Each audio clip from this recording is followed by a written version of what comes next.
people will often say, I have a low metabolism. It's kind of like a word in culture. If someone is obese, often the diagnosis is they have a low metabolism. Yeah. Is there any merit in that? Is that true? Oh, absolutely. The question, so when you think about, body fat, you think about the energy balance equation. Body fat equals calories in minus calories out. This often leads people to say, well, just eat 500 fewer calories and you'll lose a pound of fat per week. It's unquestionably false, because every single study that we've done over the last 50 years shows that if you eat 500 fewer calories, then over time, depending on what foods you're eating, eventually your body will just burn 500 fewer calories. So that's your basal metabolic rate, the number of calories that your body is expending in one day. So we see this in almost every single study. We've known about it for like 80 years at least. You eat fewer calories, your body burns fewer calories. Well, that's going to limit how much weight you're going to lose, right? So this idea that just eat fewer calories will automatically lead to weight loss is completely false, because we know that eating fewer calories leads also to burning fewer calories. So you eat 500 less, your body burns 500 less, and you're not losing any body weight. So I go on a diet, let's say, because I'm trying to lose weight. My metabolism lowers to meet the calorific restriction that I've imposed on myself. Yeah. What then happens when I come off the diet? Does my metabolism stay Generally, yes. low? Yeah. So that's that yo-yo dieting effect. So say you start with 2,000 calories in, 2,000 calories out. You're not gaining weight, you're not losing weight, right? Now you decide, okay, I'm going to go on a diet. So you go down to 1,500 calories, thinking that you're going to burn 2,000 and the body fat's going to provide 500, right? That's how you balance that equation. However, if you eat the wrong foods and you're eating all the time, so you're eating 10 times a day, 8 times a day, like people say you should, you're eating low fats, or you're eating tons of carbs, you're spiking your insulin. Insulin prevents you from burning body fat. Okay, so we've known about this for 80 years. So now you eat 1,500 calories, but you're keeping your insulin levels really high. So fewer calories, but lots of high carb foods, eating all the time, insulin stays high. You're taking in 1,500, your body is now burning 2,000, but you can't burn any body fat. So the calories that are stored in your body fat cannot be sort of taken out. It's like it's in the bank and the bank is closed. You can't take it out. So what's going to happen? Well, you don't have a balanced equation. So that cannot happen. So what happens is that in order to balance that equation, because your insulin levels are high, you're eating 1,500 calories coming in, your body can only burn 1,500 calories. Your metabolic rate has just now gone down by 500 calories. And guess what? You're not losing any body fat. So that's an example of how the calories idea is completely wrong. Because if you continue to do that, what's going to happen over time is that you get tired because you're burning fewer calories. You don't have enough energy to generate body heat. So you're cold, you're tired, you're hungry. So you say, okay, I'm going to go to 1,800 calories. So now you're eating 1,800 calories, but you're only burning 1,500 calories. Guess what? You gain weight. And you say, but how can I gain weight? I'm eating less than I did. Yes, you are eating less than the 2,000 calories you used to eat. You're eating 1,800, but you're eating the wrong foods. It's very high insulin foods. So therefore, you're going to gain weight. In fact, everybody says that. And all the nutritionists, all the doctors, they just don't believe them. They say, you're lying, you're cheating, you're eating more than you think. So this explains something that happened with one of my friends, which always puzzled me. He swears by the calories in, calorie out thing. I've spoken about him a few times. He posts about it online as well. And he actually managed to get a pretty much like 6-pack abs, pretty much. And at the time, it appears that he was eating a lot of Domino's pizzas, a lot of pizzas. And I was thinking, how is this guy eating all these pizzas, but he's using this calories in, calorie out thing? And then when the pizza stopped, there was this yo-yo effect.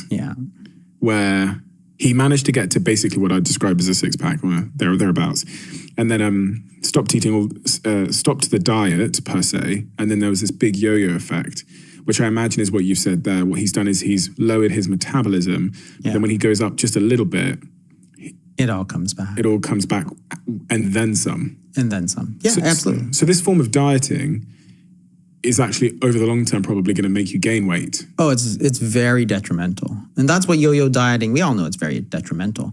But think about it differently, right? So let's take a different example with the same calories, which is why I keep saying you have to think about more than the calories. You have to think about what the hormones are, because that's the instructions to your body. Food contains calories, energy, but it contains instructions as to what to do. So let's take an example. You're eating 2,000 calories in, 2,000 calories out. Now you go on a diet. You take in 1,500. But what you do is you do some intermittent fasting. When you fast, insulin is going to fall.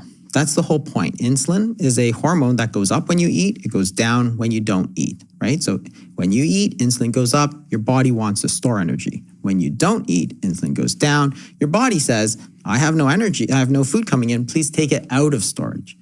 So now you take 1,500 calories, but you do intermittent fasting. So you're allowing your insulin levels to fall. Now, 1,500 calories are coming in. Insulin levels are low. Your body wants to burn 2,000 calories.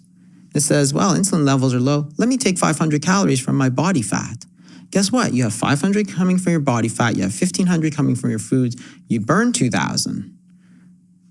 It's a balanced equation. So instead of the opposite situation, and you see that the calories are the same. You went from 2,000 in to 1,500 in. But what the difference was that you allowed insulin to fall, which allowed you to burn body fat, right? It's the hormonal signal that says, please take energy out, open up the doors so that body fat can come out. And this is the piece that's missing, because people are all like, well, I'm this, I'm that. And it's like, well, why can't you burn the fat that's on your body? Because there's 200, 300,000 calories of body fat. Why can't you access it? It's because you haven't activated the right hormones so that you can access it. So now if you do intermittent fasting, you eat 1,500 calories, you take 500 calories out, your body's burning 2,000. Now all of a sudden, if you go off your diet and you go back to 2,000 calories, guess what? You don't gain weight, you don't lose weight. Same as before. Whereas before you go even to 1,800 calories, you lost weight. But the difference was not the calories, it was always 2,000 to 500. The difference was you paid attention to the hormones that you're telling your body. And the insulin is sort of the primary hormone. There's actually a lot more. There's cortisol is a very important hormone. There's other hormones. You mentioned burning calories there. One of the thoughts around the calories in, calories out model is that you can just exercise. And if you burn 1,000 calories exercising, then that gives you a little bit of a reserve there to eat more, for example.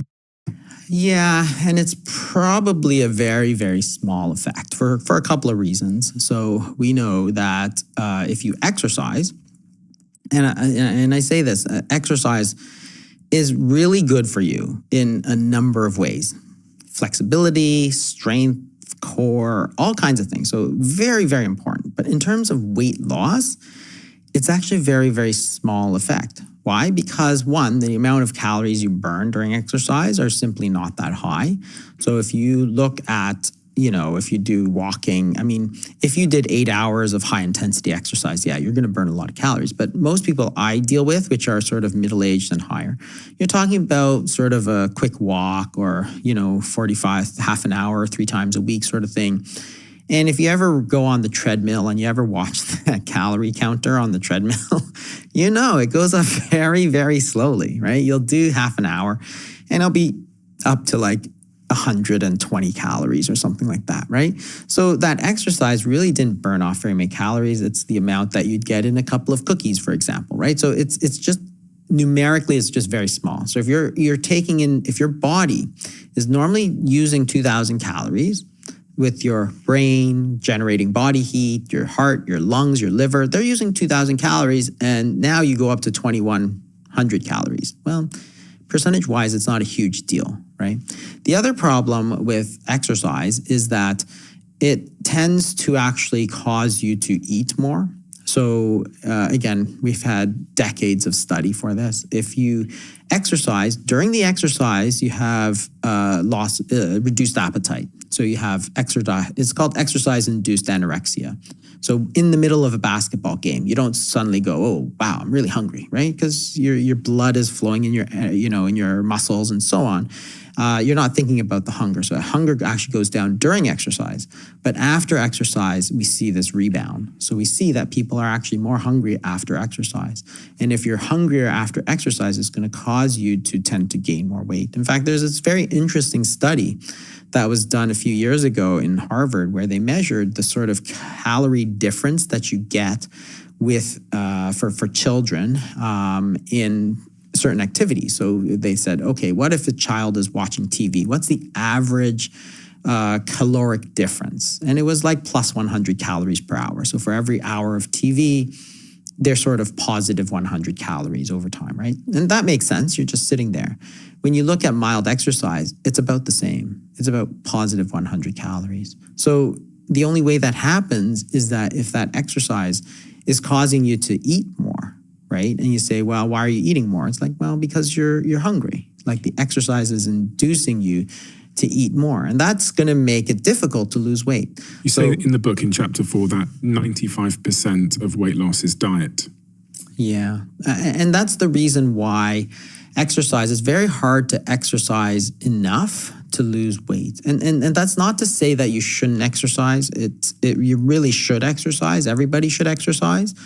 But if you're trying to lose weight, you still got to focus on the main topic, which is the foods that you eat, which is not just the calories. It's about the types of food that you eat, which is going to affect the hormonal balance, and also how often you eat. If you're eating all the time versus if you're only eating very infrequently, then you're going to have a different hormonal balance that is going to affect your weight as well.